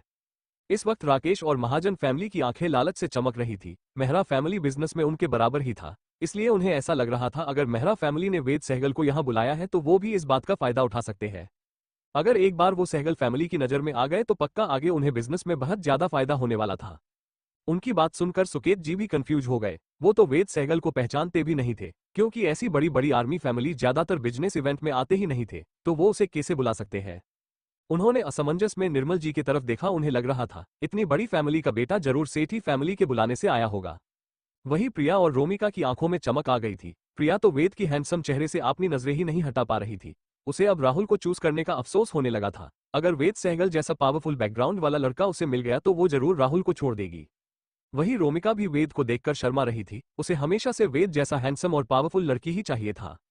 तभी मोहिनी जी ने रोमिका को इशारा किया तो रोमिका तुरंत उनका इशारा समझ गई क्योंकि दोनों माँ बेटी एक जैसी थी, चालक और आपने से पावरफुल दूसरों की चापलूसी करने वाली। रोमिका अपनी शर्ट ड्रेस को और नीचे खींचते हुए आगे चली आई। अब उसकी क्लीवेज साफ साफ दिख रहा था। उसने वेद की अटेंशन खुद पर लाने की कोशिश करते हुए बोली, हेलो मिस्टर वेद, क्या आप यहाँ किसी के बुलाने पर आए हैं? उसकी बातें सुनकर भी वेद ने अनसुना कर दिया। उसे ज्यादा किसी से बात करना पसंद नहीं था, वो सिर्फ उनसे बात करता था जिन्हें वो अपना मानता था। वेद की ऐसे इग्नोर करने से रोमिका को अपनी इंसल्ट महसूस हो रही थी, वही जैकी और नकुल को हंसी आ रही थी। वहीं प्रिया को भी बड़ा मजा आ रहा था। उसने मन ही मन सोचा, इसे क्या लगता है ये इतनी आसानी से मिस्टर वेद की अटेंशन पा सकती है। ये तो आज सिर्फ मुझे देखने वाले हैं, अगर ये मेरी खूबसूरती के जाल में फंस जाएंगे उसके बाद में चाहूँ तो राहुल को अपनी जिंदगी से यूं निकाल कर फेंक सकती हूँ। उसे इस वक्त बहुत प्राउड फील हो रहा था। उसे लग रहा था उसके डैड ने ही किसी वजह से मिस्टर सहगल को यहाँ बुलाने में कामयाब रहे हैं। तो प्रिया तो उनकी बेटी है, इस वजह से जरूर एमआर सहगल उस पर ध्यान देंगे। इतना सोचकर वो मुस्कुराते हुए आगे चली गई। तभी किसी की कठोर आवाज हॉल में गूंज गई, यहाँ क्या हो रहा है। जब सबने आवाज के दिशा में मुड़कर देखा तो ये ईशानी थी, जो अपनी इमोशनलेस फेस के साथ नीचे आ रही। उसकी आसपास का ऑरा बहुत कोल्ड था। ब्लैक आउटफिट में वो किसी क्वीन की तरह लग रही थी। सबकी आंखें मानो एक पल के लिए ईशानी की खूबसूरती में खोसी गई। राहुल तो अपनी हवस भरी नजरों से ईशानी को देख रहा था। जब प्रिया ने राहुल को ईशानी को ऐसे घूरते हुए पाया तो उसकी तन बदन में जैसे आग लग गई। वो तुरंत वेद की तरफ ना जाकर राहुल के पास जाकर खड़ी हो गई और उसकी हाथ को कस के पकड़ लिया। वही सोहन सेठी, जो वही अपनी बहन सुहाना के पास खड़ा था, वो तो ईशानी की खूबसूरती देख किसी खूबसूरत सपने में चला गया था। उसने आज तक ईशानी जितनी खूबसूरत लड़की नहीं देखा था। सोहन को ऐसा लग रहा था जैसे आज उसकी तलाश पूरी हो गई और उसकी सपने की राजकुमारी उसे मिल गई। तभी जैकी, जो सबको ऐसे ईशानी की तरफ देखकर कूद रहा था, वो जल्दी जाकर ईशानी की आगे खड़ा हो गया ताकि कोई ईशानी को देख न पाए। ईशानी के सामने जैकी को खड़ा देखकर सब होश में आए। तभी जैकी बोला, Ishani ma'am, I miss you. आप अपने भाई को ऐसे अकेले दिल्ली में छोड़कर कैसे आ सकते हैं। पहले तो मैं लंदन में था, फिर आपने बुलाया तो मुझे लगा अब आप गुस्सा नहीं हो, पर आप तो मुझे अकेले छोड़कर इस केले के छिलके को अपने साथ यहाँ मुंबई ले आए। उसने नकुल की तरफ उंगली पॉइंट करते हुए बोला। उसकी बात सुनकर नकुल गुस्से से उसे घूरने लगा। ये बच्चा हमेशा उसकी इंसल्ट करता रहता था। उसने सोच लिया था यहाँ से जाने के बाद वो इस जैकी को अच्छे से सबक सिखाएगा। पर जैकी को किसी से कोई फर्क नहीं पड़ रहा था। वो तो किसी छोटे बच्चे की तरह ईशानी के सामने अपनी शिकायतों का पिटारा खोलकर खड़ा था। तभी प्रिया अच्छी बनने का नाटक करते हुए बोली, ईशानी, तुम ऐसे कैसे बदतमीज लोगों से रिश्ता रख सकती हो और उन्हें घर बुला सकती हो। ये लड़का बहुत बदतमीज है। उसकी बात सुनकर ईशानी गुस्से से उसे घूरने लगी। वो जैकी के खिलाफ कुछ नहीं सुनना चाहती थी। उसकी ऐसी नजर से तो एक पल के लिए प्रिया डर गई। वही महाजन फैमिली को तो ईशानी की इंसल्ट करने का मौका चाहिए था। मोहिनी जी ताना मारते हुए बोली, क्या तुम अनाथ आश्रम में रहकर ऐसे ही बदमाश लोगों से दोस्ती करती थी। उनकी बात सुनकर जैकी, जो हमेशा बच्चों की तरह बिहेव करता था, उसे अब बुरा लगने लगा। जब ईशानी ने जैकी की मायूस चेहरे को देखा तो उसकी गुस्से की ज्वाला फूट पड़ा। वहां की टेम्परेचर गिरता हुआ महसूस हो रहा था। जो उसके साथ थे वो उनकी केयर करती थी, खास करके जैक की। मिसेज महाजन, लगता है आप मेरी बातों को भूल गए हैं और अपना हद भी भूल गए हैं। लगता है आपको अपनी सो कॉल्ड फैमिली, बिजनेस और खुद में से किसी से भी प्यार नहीं है, इसलिए आप मेरे सामने मुंह खोलकर खुद को बर्बाद करना चाहते हैं। उसकी इतनी क्लॉड टोन और डेंजरस ऑरा महसूस करके सबको डर लगने लगा। मोहिनी जी को ईशानी की पहले कही गई बातें याद आ गई तो एक पल के लिए डर से कांप गए। वही मेहरा फैमिली जानती थी, अगर ईशानी चाहे तो सच में महाजन फैमिली को बर्बाद कर सकती है। वही प्रिया तो भूल ही गई थी कि ईशानी की आइडेंटिटी क्या है और उसके पीछे कितने बड़े फैमिली है। वो बस ईशानी को नीचा दिखाना चाहती थी और घरवाले और बाकी फैमिली के साथ वेद के सामने खुद को एक अच्छी संस्कारी लड़की दिखाना चाहती थी, जो ईशानी से बहुत अच्छी है, और ईशानी को बुरी दिखाना चाहती थी, ये कहकर कि उसकी कोई मैनर्स नहीं है और वो बुरे लोगों के साथ इन्वॉल्व है। पर अब उसकी प्लानिंग काम नहीं आ रही थी। तभी सबने देखा वेद चलकर उनके पास आ रहा है। ये देखकर प्रिया और महाजन फैमिली खुश हो गए। पर वेद उन्हें क्रॉस करके ईशानी के पास चला गया और ईशानी को गले लगा लिया। शांत हो जाओ इशू, इतना ज्यादा गुस्सा तुम्हारे लिए ठीक नहीं है। अगर तुम्हें किसी पर गुस्सा आ रहा है तो तुम सबक सिखाने में खुद की एनर्जी वेस्ट मत करना। तुम बस मुझे बोल देना, जो भी तुम्हें परेशान करेगा तुम्हारा भाई उन सबको सबक सिखा देगा। उसकी बात सुनकर ईशानी वेद को देखने लगी, जो उसे किसी छोटी बच्ची की तरह पकड़ के खड़ा था। वहीं वहां खड़े सभी लोग ये दृश्य देखकर हैरान थे। उन्हें समझ नहीं आ रहा था ये मिस्टर वेद ईशानी को कैसे जानते हैं, और उसकी बात सुनकर तो वो और भी ज्यादा शौक में। सब आंखें फाड़े उनकी तरफ ही देख रहे थे। प्रिया और रोमिका तो जल भूनकर राख हो रही थी। क्यों सारे अच्छे चीज ईशानी को क्यों मिल रही है। यहाँ तक कि रायजादा फैमिली और सहाय फैमिली भी ईशानी से इतना प्यार करते हैं और उसे अपनी बेटी मानते हैं। ईशानी में इतना क्या खास है जो सब उसे ही पसंद करते हैं, और वो जो बरसों से मेहरा फैमिली की प्रिंसेस है, ईशानी उससे आगे कैसे जा सकती है। प्रिया बास गुस्से से मुठिया कसते हुए यही सब सोच रही थी। वहीं बाकी घरवाले, सेठी फैमिली, महाजन फैमिली भी वेद और ईशानी को बेयकीनी से देख रहे थे। तभी ईशानी वेद से दूर होते हुए आंखें छोटी करते हुए बोली, भाई आप यहाँ क्यों आए हैं, वो भी मुझे बिना बताए। उसकी बात सुनकर वेद, जो दुनिया के सामने हमेशा सीरियस फेस लेकर घूमता था और कोल्ड बिहेव करता था, उसने अपनी बाती सी दिखाते हुए बोला, तुम यहाँ हो पर मुझसे मिली नहीं, इसलिए मैं तुम्हें सरप्राइज देना चाहता था मेरी प्यारी इशू। उसकी बात सुनकर ईशानी नकुल की तरफ घूर कर देखने लगी। उसे पता था नकुल ही उन्हें यहाँ लाया है। नकुल जो इनोसेंट फेस बनाकर खड़ा था ईशानी को ऐसे खुद को घूरता पाकर उसने हकलाते हुए बोला, मैम इसमें मेरा कोई गलती नहीं है, ये दोनों ही मुझे ब्लैकमेल करके जिद करके यहाँ लेकर आए हैं। CH29 महाजन फैमिली का डर और लालच, गिल्ट। ईशानी अच्छे से समझ गई थी कि वेद भाई यहाँ क्यों आए हैं। उसने अपनी आंखें छोटी करके बोली, भाई आपको नहीं लगता आप एक्टिंग में बिल्कुल भी अच्छे नहीं है। उसकी बात सुनकर वेद सकपका गया और मन ही मन सोचा इसकी आंखों से कोई चीज छुप ही सकती, पर पापा ने जो कहा है मुझे वो करना ही होगा वरना वो मुझे घर में घुसने भी नहीं देंगे। फिर वो ईशानी की तरफ देखकर इनोसेंट फेस बनाकर कहता है, मेरी प्यारी ईशू, क्या तुझे अपनी इस मासूम भाई पर शौक है? मैं तो बस तेरे साथ कुछ वक्त बिताना चाहता हूँ। मैंने सोचा तुमसे इतने दिनों बाद मिल रहा हूँ तो हम साथ में घूमेंगे और मस्ती करेंगे। वही नकुल हैरान नजरों से वेद को देखते हुए मन में बोला, कितने झूठे हैं ये वेद सर, ये तो जैकी से भी 2 कदम आगे ड्रामे करने में। क्योंकि नकुल अच्छे से जानता था कि वेद क्या करने की कोशिश कर रहा है। वही समीर, दर्शित, रेहान और अयान को बिल्कुल अच्छा नहीं लग रहा था ईशानी का किसी और को भाई कहना, पर वो कर भी क्या सकते थे, उन्होंने ही पहले ये हक ईशानी से छीना था।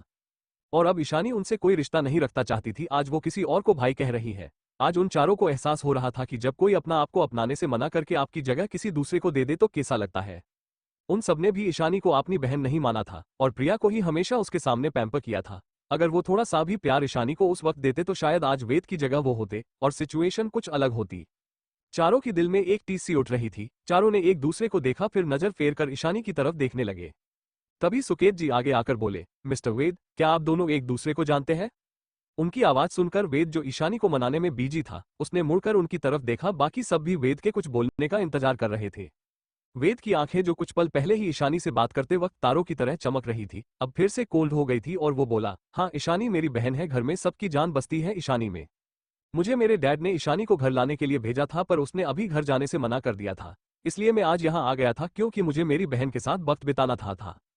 फिर मोहिनी महाजन और प्रिया की तरफ देखकर बोला, और हाँ मेरी बहन के बारे में अगली बार अगर किसी ने कुछ कहा तो उसे सहगल फैमिली का सामना करना पड़ेगा। इशू फैमिली की जान है, अगर डैड या दादाजी यहाँ होते और उनके सामने इशू के लिए कोई ऐसे ही बोलता तो अब तक डैड उन्हें बर्बाद कर चुके होते।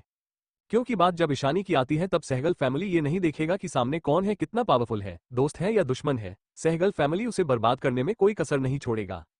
उसकी बात सुनकर महाजन फैमिली डर गई। राकेश को अपनी बेवकूफ बीवी पर बहुत गुस्सा आ रहा था। उसे क्या जरूरत थी ईशानी की इंसल्ट करने की, वो कुछ पल चुप नहीं रह सकती क्या? सबको समझ आ रहा था कि ये सब वेद मोहिनी जी और प्रिया को देखकर ही कह रहा है। कहाँ राकेश महाजन ये सोच रहा था कि अगर वेद उनकी साइड हो जाए उन्हें कितना प्रॉफिट होगा, और अब तो उन्हें अपनी बिजनेस के लिए भी डर लग रहा था। बाकी सब भी वेद की बातों से इतना समझ गए थे कि ईशानी सहगल फैमिली के लिए कितनी इंपॉर्टेंट है।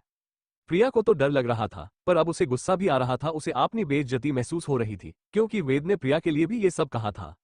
वही मेहरा फैमिली में सिर्फ दादा दादी थे जो सामान्य दिख रहे थे। उन्हें ये तो नहीं पता था कि ईशानी सहगल फैमिली को कैसे जानती है, पर उन्हें इस बात की खुशी थी कि उनकी पोती के पास इतने रिश्ते हैं।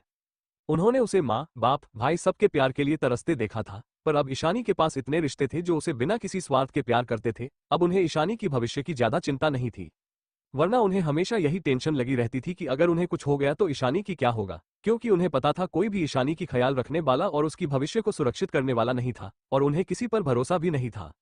आरती जी और सुकेत जी आपने उस बेटी को देख रहे थे जिसे उन्होंने ठुकरा दिया था। आरती जी को लगता था प्रिया उनके साथ बचपन से है और उनकी संस्कार और फैमिली में सारा प्यार उसे मिला है, इसलिए वो हमेशा प्रिया को ईशानी से बेहतर मानती थी। प्रिया ईशानी ने से बहुत अच्छी थी, बचपन से फैमिली में रहने की वजह से वो बहुत वेल मैनर्ड और एलिगेंट थी, कैसा कि आरती जी को पसंद था। पर अब ईशानी को ऐसे किसी और को आपने मानते देख पता नहीं क्यों उन्हें बिल्कुल अच्छा नहीं लग रहा था। सुकेत जी का भी यही हाल था। उन्होंने ईशानी को अपनी बेटी कभी नहीं माना था क्योंकि उनकी नजरों में प्रिया उनकी प्यारी बेटी थी जिसे उन्होंने बचपन से प्यार से बड़ा किया था और प्रोटेक्ट किया था। पर आज इंडिया की 3 सबसे बड़ी फैमिलीज ईशानी को अपनी बेटी मान रही थी और उसे प्रोटेक्ट करने के लिए वो सब उसके साथ खड़े हैं। अगर वो ईशानी से प्यार करते और प्रोटेक्ट करते तो आज ईशानी शायद ऐसी नहीं होती और शायद बात कुछ अलग होती। ईशानी अब वहां कोई ड्रामा नहीं करना चाहती थी, इसलिए उसने दादाजी और दादी माँ की तरफ देखकर बोली, दादाजी दादी माँ, मैं भाई के साथ बाहर जा रही हूँ, मुझे आने में थोड़ी देर हो जाएगी, आप मेरी चिंता मत करना। ईशानी की बात सुनकर दादा दादी स्माइल करके हाँ बोल देते हैं। तभी वेद उनके पास आकर उन्हें नमस्ते करता है। तभी जैकी भी उनके पास आ जाता है और दांत चमकाते हुए उनके पैर छूकर बोलता है, मुझे भी आशीर्वाद दीजिए कि मैं अपनी इस चार्मिंग और हैंडसम फेस के साथ 1-2 गर्लफ्रेंड बना सकूं। उसकी बात सुनकर दादा दादी को हंसी आ जाती है, बाकी सभी को भी हंसी आ रही थी। नकुल तो उसकी इस बचकानी बात से इरिटेट हो गया था। तभी ईशानी अपनी रौबदार आवाज में बोली, भाई चलिए हम चलते हैं, जैकी को आने की कोई जरूरत नहीं है। इतना कहकर वो बाहर की तरफ चली जाती है। वेद और नकुल भी उसके साथ ही चले जाते हैं। उसकी बात सुनकर जैकी, जो अब तक दादा दादी के पैरों में झुका हुआ था, वो जल्दी में उठा और बोला, मैं बाद में आशीर्वाद ले लूंगा। इतना कहकर वो बाहर की तरफ भाग गया। उसे डर था कि कहीं सच में ईशानी उसे छोड़कर चली ना जाए। वहीं उन चारों के जाने के बाद भी वहां सन्नाटा था। किसी को समझ नहीं आ रहा था क्या बोले सकते। मन में अलग अलग बातें चल रही थी। जहां सुकेत जी और आरती जी के मन में थोड़ी गिल्ट थी, वहीं चारों भाइयों के दिल में भी थोड़ा दर्द था। वहीं महाजन फैमिली के सभी लोग शौक थे और ईशानी के बदले प्रिया को चुनने का अब उन्हें थोड़ा पछताना हो रहा था। अगर प्रिया के बदले ईशानी उनकी घर की बहू होती तो वो सहगल फैमिली की गुड बुक में जाते।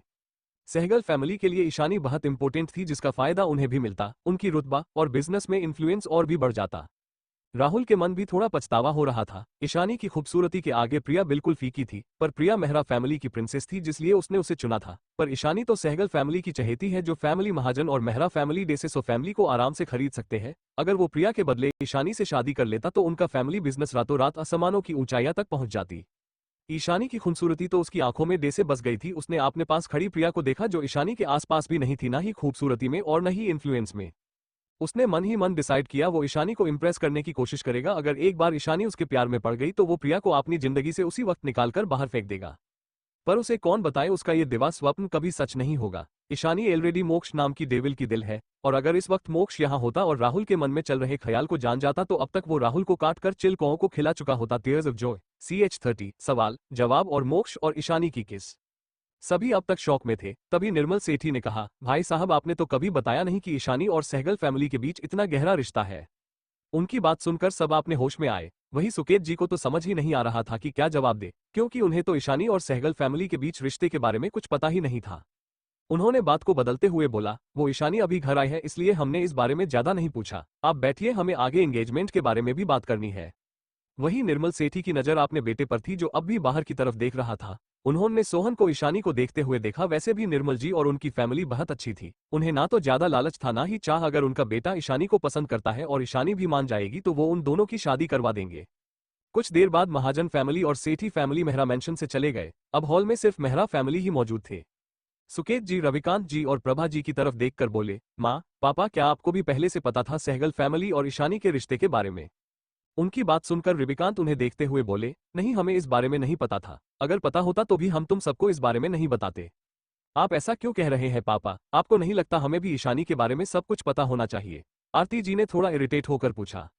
उनकी बात सुनकर दादी माँ ने आराम से टोंट मारते हुए बोली, क्यों, तुम सबको मेरी पोती के बारे में क्यों जानना है? शायद तुम सब भूल गए हो, ये तुम सब ही थे जिन्होंने उसे अपनाने माना कर दिया था। वो तुम सब ही थे जो मेरी प्यारी सी बच्ची को हर वक्त दर्द देते थे। ये तुम सब ही थे जिन्होंने मेरी बच्ची को छोड़कर अपनी गोद ली हुई कचरे को प्यार करते थे। अरे तुम सबने तो उस पर एक बार भरोसा भी नहीं किया। अच्छा हुआ को मेरी ईशानी यहाँ से चली गई। आज उसके पास रिश्तों की कमी नहीं है, और जब वो उन सबके साथ खुश है तो तुम लोगों को उसके बारे में जानने की कोई जरूरत नहीं है। इतना कहकर दादी माँ और दादाजी अपने रूम की तरफ चले गए। वहीं फैमिली में सभी उनकी बातों से सुन पड़ चुके थे। सबको रिग्रेट के साथ साथ थोड़ा दुख भी हो रहा था। वहीं प्रिया तो गुस्से में अपनी मुठिया कस रही थी। वो इस घर की प्रिंसेस थी, पर आज ईशानी की वजह से उसे दादी माँ ने कचरा कहा, ये उसे बर्दाश्त नहीं हो रहा था। ईशानी के लिए उसकी दिल में को गुस्सा और नफरत थी, वो पल पल और भी ज्यादा बढ़ रही थी। उसने अपनी नफरत को दबाया और मासूम शकल बनाते हुए अपनी आंखों में आंसू लिए अपने मोम डैड और भाइयों की तरफ देखने लगी। उसे लगा सब उसे कंसर्न करेंगे, पर किसी ने भी उसकी तरफ देखा भी नहीं। सब अपने रूम की तरफ चले गए। प्रिया बस देखती रह गई। गुस्से में उसकी नाखून उसकी स्किन में घुस रहे थे। उसने पैर पटकते हुए उस तरफ देखा जहां इसके पेरेंट्स जा रहे थे, फिर अपनी रूम की तरफ चली गई। वहीं दूसरी तरफ एक नाइट क्लब में जहां हर तरफ शोर शराबा था, वहां पर ज्यादातर हाई सोसाइटी के लोग भरे हुए थे। वहीं कोने की एक टेबल पर 4 लोग बैठे हुए थे। कोई और नहीं, ईशानी, वेद, जैकी और नकुल थे। सभी लड़कों की नजरें ईशानी पर थी। ईशानी की खूबसूरती सबको अपनी ओर अट्रैक्ट कर रही थी, पर उसकी कोल्ड और की वजह से कोई उनके पास नहीं आ रहा था। ऊपर से जैकी बार बार ईशानी के सामने इधर उधर हो रहा था, ताकि कोई भी ईशानी को देख ना पाए, क्योंकि वो सबको अपनी बोस की तरफ देखता पाकर चिढ़ रहा था। वहीं वेद उसके पास चिपका हुआ बैठा था। आज वो एक पल के लिए भी ईशानी के पास से दूर नहीं हो रहा था। वहीं नकुल उन दोनों नमूनों को देख रहा था जो ईशानी से ऐसे चिपके हुए थे जैसे ईशानी कोई छोटी बच्ची है और वो उसे प्रोटेक्ट कर रहे हैं। नकुल जानता था वेद ईशानी के पास ऐसे ही बैठा रहेगा, क्योंकि निखिल सहगल ने वेद को ईशानी के ऊपर नजर रखने की जिम्मेदारी दी है। वहीं उसी क्लब के एक प्राइवेट रूम में इस वक्त पिन ड्रॉप साइलेंस था। रूम में 5 इंसान मौजूद थे। ये 5 लोग मोक्ष, वरुण, तेजस, नमन और मोक्ष की सिक्योरिटी हेड राघव थे। मोक्ष ग्लास डोर से बाहर एक ही दिशा में देख रहा था। उसकी आंखें इस वक्त दे से आग उगल रही थी। रूम का टेम्परेचर गिरता हुआ महसूस हो रहा था। ये शांत रूम इस वक्त बहुत डरावना लग रहा था। सब मोक्ष को ही देख रहे थे, जो इस वक्त बहुत गुस्से में बाहर देख रहा था, जहां ईशानी, नकुल, जैकी और वेद बैठे थे। अरे यार बस कर, यहीं से घूर घूर कर मार डालेगा क्या? तेजस से अब और ये साइलेंस बर्दाश्त नहीं हुआ तो उसने मोक्ष को देखते हुए बोला। उसकी बात सुनकर मोक्ष ने घूरकर उसे देखा और फिर से ईशानी की दिशा में देखने लगा। इस वक्त मोक्ष का डार्क ऑरा पूरे रूम में फैल रहा था। ईशानी के आसपास उसे कोई भी बर्दाश्त नहीं था। उसका मन कर रहा था जैकी और वेद को अभी इसी वक्त मार डाले। अगर उसका बस चलता तो वो अब तक ये भी कर चुका होता। नकुल को वो अच्छे से जानता था क्योंकि नकुल ईशानी की असिस्टेंट था, पर बाकी दोनों को देखकर उसे बहुत गुस्सा आ रहा था। खासकर वेद के ऊपर तो उसे बहुत गुस्सा आ रहा था, क्योंकि वेद ईशानी से चिपका हुआ बैठा था। तभी तेज ने वरुण से कहा, क्यों न हम भाभी से ही जाकर पूछ ले कि वो लोग कौन है, नहीं तो ये ऐसे ही घूरता रहेगा। तभी मोक्ष ने देखा ईशानी अपनी सीट से उठ गई, पर उसके साथ बैठा लड़का भी उठ गया, तो ये देखकर उसे गुस्सा आ गया, उसकी हिम्मत कैसे हुई मेरी बेबी डॉल को छूने की। वही ईशानी जो वॉशरूम के बहाने उठकर जा रही थी, जब उसने वेद को भी अपने साथ खड़ा देखा तो उसकी आंखें सिकुड़ गई। भाई मैं बस वॉशरूम जा रही हूँ, थोड़ी देर में आ जाऊंगी, आपको मेरे साथ आने की जरूरत नहीं है, ईशानी ने वेद को समझाते हुए कहा। मोक्ष तो ईशानी के पीछे ही जाना चाहता था, पर ईशानी को चिढ़ते हुए देख उसे वहीं बैठकर इंतजार करना सही लगा। अगर ईशानी गुस्सा होकर चली गई तो वो ईशानी के ऊपर अच्छे से नजर नहीं रख पाएगा। अगर ऐसा कुछ हुआ तो इसके दादाजी और डैड मिलकर उसे बिना साबुन पानी के धो देंगे। जब अंदर मोक्ष ने देखा ईशानी अकेली जा रही है तो वो भी उठकर रूम से बाहर चला गया। वरुण, तेजस, नमन और राघव ने एक दूसरे को देखा, फिर चुपचाप बैठ गए। मोक्ष को गुस्से में देखकर उन्हें पता था मोक्ष जरूर ईशानी के पीछे गया है। वही ईशानी ने वॉशरूम में जाकर आपने वॉच में एक बॉटम को प्रेस किया तो वो वॉच के आगे एक आईपैड साइज का स्क्रीन दिखने लगा। ईशानी ने कुछ मैसेज टाइप किया, फिर सेंड करने के बाद उस स्क्रीन पर एक लोकेशन शो होने लगा। उस लोकेशन को देखकर ईशानी की चेहरे पर डेविल स्माइल आ गई। इस वक्त ईशानी की स्माइल इतनी खतरनाक थी कि उसे देखकर कोई भी डर जाता। फिर ईशानी ने वॉच के साइड बॉटम को प्रेस कर दिया तो स्क्रीन गायब हो गई। अब वो वॉच फिर से पहले की तरह एक नॉर्मल वॉच की तरह दिखने लगा। ईशानी फिर वॉशरूम से बाहर चली गई। वो कॉरिडोर से जा ही रही थी कि तभी किसी ने ईशानी की हाथ पकड़कर साइड में खींच लिया। ईशानी को पहले ही एहसास हो गया था कि कोने में कोई है, पर उसने ज्यादा ध्यान नहीं दिया था। जब ईशानी को एक जानी पहचानी खुशबू और छुअन का एहसास हुआ तो ईशानी ने ऊपर देखा, जहां मोक्ष उसके सामने खड़ा था। उसकी आंखों में इस वक्त गुस्सा था। वही मोक्ष जो गुस्से में थे। जैसे ही उसकी आंखें ईशानी की आंखों से मिली तो दोनों जैसे एक दूसरे के आंखों में खो गए। पर तभी मोक्ष को ईशानी और वेद की करीबी याद आ गई तो उसे फिर से गुस्सा आने लगा। उसने ईशानी को कमर से कस के पकड़ लिया और एक हाथ ईशानी के सिर के पीछे ले गया और ईशानी की होठों को अपने होठों से बंद कर दिया और उसे शिद्दत के साथ चूमने लगा। ईशानी जो मोक्ष की आंखों में खो गई थी, मोक्ष का उसे ऐसे किस करने से वो होश में आई। वो इतनी स्ट्रांग थी कि एक झटके में मोक्ष से खुद को छुड़ा सकती थी, पर पता नहीं क्यों वो मोक्ष को खुद से दूर नहीं कर पा रही थी। ये उसकी दूसरी किस थी, पर उसे मोक्ष की किस से वही एहसास, वही प्यार भरा स्पर्श महसूस हो रहा था जो उसे 2 साल पहले हुआ था। वो मोक्ष की इस किस में खोती जा रही थी। ईशानी की हाथ अपने आप मोक्ष की बलों में चलने लगे। उसकी आंखें बंद हो गई और वो भी मोक्ष को धीरे धीरे रिस्पॉन्स देने लगी। CH-31 मोक्ष और ईशानी का प्यार। सब शौक में मोक्ष वाइल्डली ईशानी को किस कर रहा था। 15 मिनट बाद जब ईशानी को सांस लेने में थोड़ी प्रॉब्लम होने लगी तो मोक्ष ना चाहते हुए भी ईशानी को छोड़ दिया। ईशानी गहरी गहरी सांसें ले रही। मोक्ष की नजर अब भी ईशानी पर ही थी। जब उसकी नजर ईशानी की ऊपर नीचे हो रही सीने पर गई तो उसका गला सूखने लगा। उसका मन कर रहा था अभी फिर से ईशानी को किस कर और उसे अपना बना ले। जब ईशानी की नजर मोक्ष की नजर पर तो उसने उसकी नजर का पीछा किया। जब उसने मोक्ष की नजर कहां पर है देखा तो उसका चेहरा गुस्से और शर्म की वजह से लाल हो गया। मोक्ष ने खुद को मुश्किल से कंट्रोल किया और ईशानी की तरफ देखा जिसका पूरा चेहरा लाल हो गया था। इस वक्त वो बिल्कुल पके हुए टमाटर की तरह लग रही थी। उसे गुस्से और शर्म से लाल होता हुआ देखकर मोक्ष के चेहरे पर एक छोटी सी मुस्कान आ गई। उसने ईशानी को अपने गले लगा लिया और उसकी बलों में हाथ फेरकर उसे शांत करने लगा। ईशानी की शरीर की भीनी भीनी खुशबू उसे मदहोश कर रहा था। इस खुशबू को वो कभी नहीं भूल सकता जो उसे पूरी तरह से अपनी कंट्रोल खोने पर मजबूर कर देता था। उसने आपन सिर थोड़ा नीचे झुका लिया और ईशानी की गर्दन पर आपने होठ रख दिया। उसकी इस हरकत पर ईशानी के अंदर सिरहन सी दौड़ गई। उसकी सांसें जो थोड़ी नॉर्मल हो गई थी अब फिर से भारी होने लगी। वो चाहकर भी मोक्ष को रोक नहीं पा रही थी। मोक्ष की करीबी से वो हमेशा मदहोश हो जाती थी। मोक्ष अब धीरे धीरे ईशानी की गर्दन को चूमने लगा। चूमते हुए उसने ईशानी की गर्दन पर अपने दांत गड़ा दिए। मोक्ष का ऐसे अचानक बाइट करने से ईशानी की हल्की चीख निकल गई। ईशानी अपनी मदहोशी से बाहर आकर मोक्ष को खुद से दूर करने की कोशिश करते हुए बोली, लिव मी। मोक्ष ने ईशानी को और भी ज्यादा टाइटली हग कर लिया और उसके बालों को स्निफ करते हुए ईशानी की खुशबू को अपने अंदर समाते हुए अपनी हस्की वॉइस में बोला, shush don't move baby doll, वरना मैं अपनी कंट्रोल खो दूंगा। और ये तुम्हारी पनिशमेंट थी किसी और लड़के की इतने पास जाने की। और आगे से याद रखना, अगर तुम दोबारा मुझे किसी और की इतना करीब दिखी तो मैं भी नहीं जानता मैं क्या करूंगा बेबी डॉल। तुम सिर्फ मेरी हो बेबी डॉल, सिर्फ मेरी। इतना कहकर मोक्ष ने ईशानी की दोनों गालों पर अपना हाथ रख दिया और आपने माथे को ईशानी के माथे से जोड़ लिया। वही ईशानी तो मोक्ष की बातें सुनकर मोक्ष को देखती रह गई। उसकी कानों में बार बार एक ही वर्ड गूंज रहा था, बेबी डॉल। मोक्ष की बातों में उसके लिए प्यार, पागलपन, जुनूनियत सब नजर आ रहा था। ईशानी की नजर मोक्ष की आंखों पर थी जो इस वक्त बंद थी, और उसकी चेहरे पर खुशी थी। उसने मोक्ष को टाइटली हक कर लिया। खुद पर ईशानी की पकड़ महसूस करके मोक्ष की होठों पर एक जंग जीतने वाली स्माइल आ गई। खुद को शांत करके दोनों एक दूसरे से अलग हुए, पर अब भी मोक्ष का हाथ ईशानी की कमर पर था। उसने ईशानी की आंखों में देखा और बोला, क्या हुआ बेबी डॉल? इस वक्त मोक्ष की आंखों में एक चमक थी। ईशानी उसकी काली गहरी आंखों में देखते हुए बोली, तुम मुझे पहचान गए थे ना? तो फिर तुमने मुझे बताया क्यों नहीं? उसकी बात सुनकर मोक्ष की होंठों पर एक स्माइल आ गई। उसने हंसते हुए